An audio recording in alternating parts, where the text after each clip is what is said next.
Hi guys, I was going over this Speed Runner that I've got. Finally got my blue one. Went ahead and made some changes to it, but I kind of wanted to go over some things, I guess like advice, I guess, to help you guys out. If you get this thing, there's one thing that you really need to do from the moment you get it, and that is you must remove these.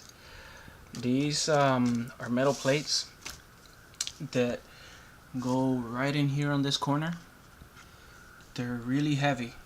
They're designed to balance the vehicle because they weigh about the same as the motor that comes with the vehicle, which is like 160 grams.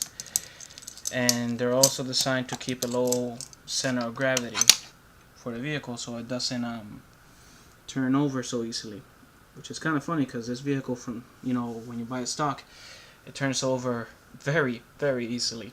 But these guys, you have to remove these. This is just dead weight.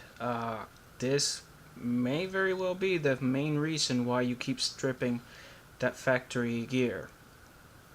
This is a lot of weight for you to be able to, for you to have to push with your motor and your gears. It's obviously going to have an impact on your battery life, and it's going to have an impact on your drivetrain. I already went ahead and replaced these. I never actually got to run it with the plastic gears, this specific one, but I replaced them with the metal gears. I'll put the link on, I guess, on the description if I get a chance. I also disconnected the lights because I really don't need the lights to ride during the day, so that's a little bit of waste, energy saving there. And I went ahead and replaced the motor for this brushed Hakmoto V2 motor. It's a 540 size motor. It's 17 turn, and it's really strong and fast. I believe it's rated for 26,700 RPM when you run it at 7.4 volts, which is what comes with the car and what that ESC is supposed to be able to handle. But it's designed to run up to 11 volts, so 11.1. So I'm gonna go ahead and change the ESC and run it at the highest rating. As it is with this motor, it's faster than stock, and it feels like it's stronger too, but you do give up a little bit of the slow speed that you get with the other motor, so you give and take. But it's a really good motor for the price, and it works, and it hasn't broken anything yet. The other thing, went ahead and printed these out. These are like extreme deep dish wheels. They're they're sand tires, of course, because I've been doing a lot of riding with my other RCs with in the sand, and I figured it would be kind of cool to make some sand tires for these because I didn't have the right size that will fit them. The closest thing I had were these, and they don't fit too well. These are what do you call it, Intimidator sand tires, and they're from RC 4-wheel drive. Now the problem with these is let me see if I can get the right size there. You can't really tell from the video, but they're 94 millimeters in diameter, and they can go up to 56 millimeters wide depending on the wheel that you use. But in reality, the paddle itself is about 46 millimeters, so you can use a wider wheel, but you don't need to. But anyways, these tires were just a little too big for me to use in this guy.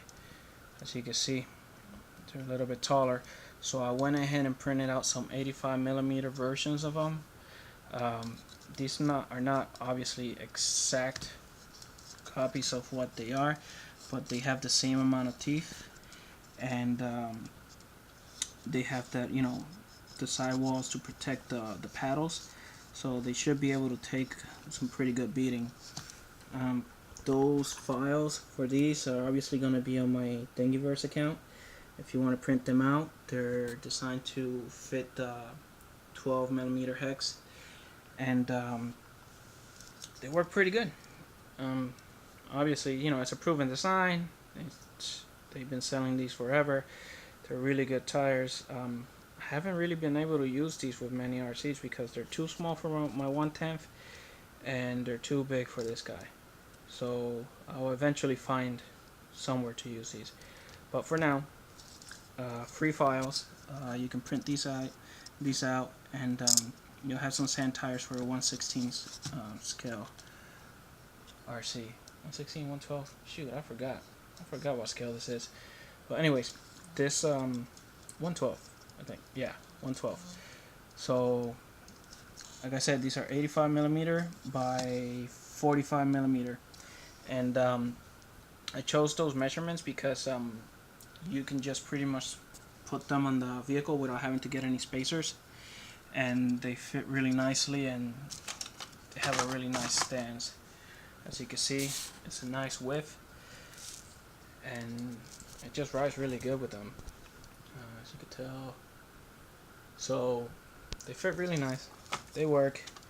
Go ahead and print them, have fun with them, and let me know how it goes. But anyways, I just really wanted to let you guys know, I mean, please replace these.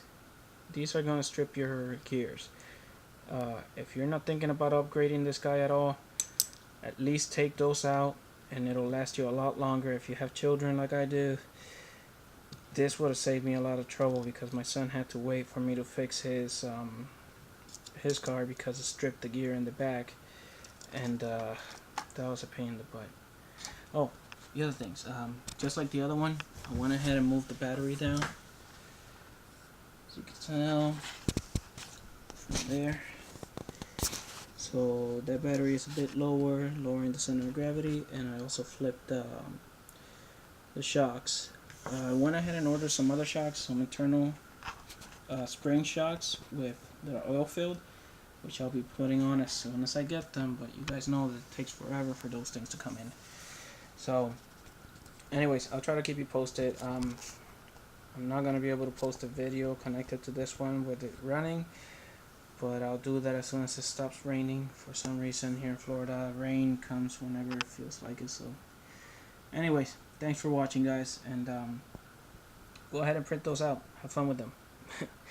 But anyways, they're 85mm 12 hex. They'll fit anything that uses that size tire. So thanks for watching, and hope this helps you out. Bye.